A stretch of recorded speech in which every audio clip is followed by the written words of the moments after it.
Narada Gospel TV. Indirimbo yitwa I Speak to Jesus, ndavuga Yesu, yaririmbwe na John Mowen.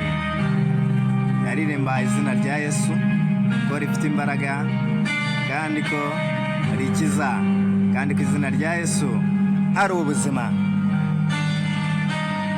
Iyi ndirimbo ndayitura abantu bose bakunda Yesu kandi bakunda n'umutumwa bwiza. Ndashaka kuvuga izina rya Yesu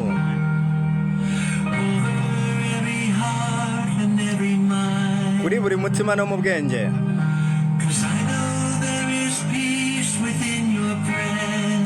kuko nzi yuko muri we hari amahoro. Ndavuga Yesu. Ndashaka kuvuga izina rya Yesu kuri buri mwijima ukuyeho, uhagaritswe, watweretse ko hari ibyiringiro. Ndavuga Yesu.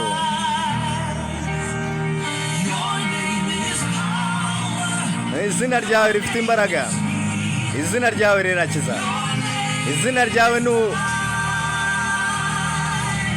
n'ubuzima. Waciye buri kimwe cyatubahaga, wamuritse mu mwijima, utwika nk'umuriro.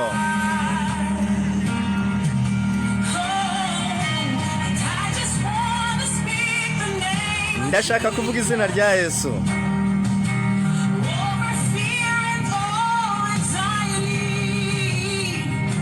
Rero by'ukuri ndashaka kuvuga izina rya Yesu. Ubwoba n'umubabaro kuri buri mutima watwawe n'agahinda, ndashaka kuvuga Yesu.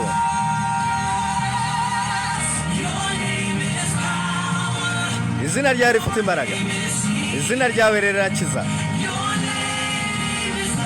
izina ryawe ni ubuzima. Waciye buri kimwe cyatubohaga, wamuritse mu mwijima, utwika nk'umuriro.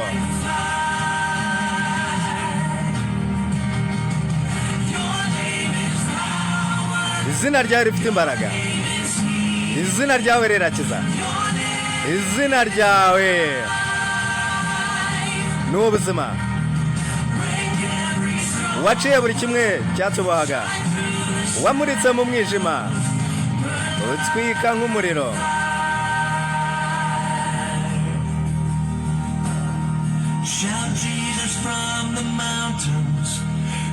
Vuge Yesu mu misozi, vuge Yesu mu mihanda, Yesu mu mwijima, kugera no ku mwanzi wanze, Yesu mu muryango. Izina ryera rya Yesu, Yesu.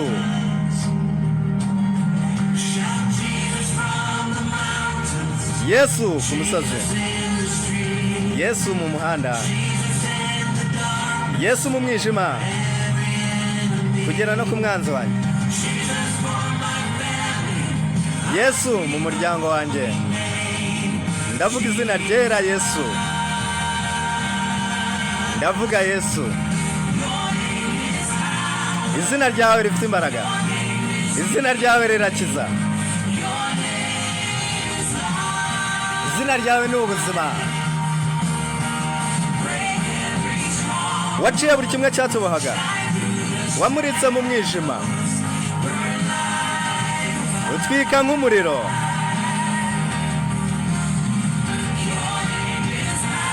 Izina ryawe rifite imbaraga, izina ryawe rirakiza, izina ryawe ni ubuzima. Waciye buri kimwe cyatubohaga, wamuritse mu mwijima, utwika nk'umuriro.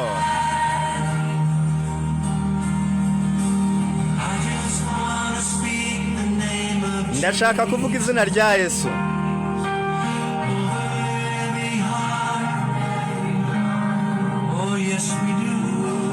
Yesu barabikoze.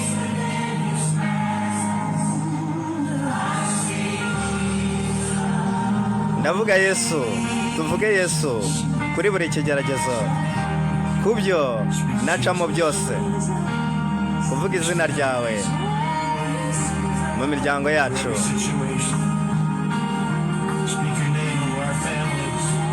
Tuvuge Yesu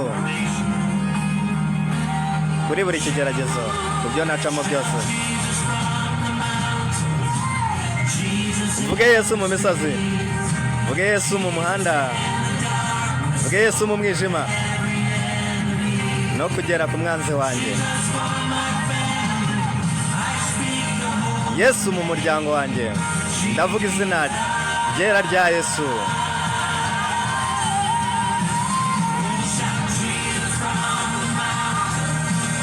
Mvuge Yesu mu misozi, Yesu mu mihanda, Yesu mu mwijima,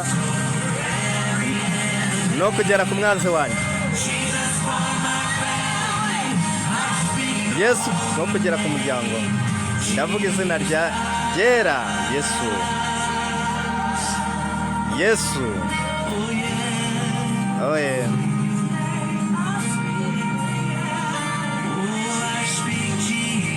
ndavuga Yesu.